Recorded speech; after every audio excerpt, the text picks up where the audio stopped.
Perhatian Wakil Presiden Republik Indonesia beserta Ibu Mufidah Yusuf Kala. Pak Gubernur dengan Wakil Gubernur, rakyat mengharapkan senyum Bapak berdua di depan urung.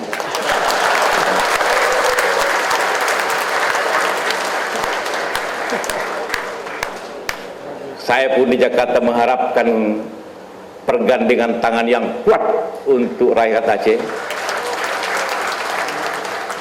Gabungan antara yang senior seperti saya dengan yang junior yang kuat fisiknya dan tentu dinamis pikirannya, itulah kita harapkan. Karena itulah juga masyarakat Aceh tentu mengharapkan yang lebih baik.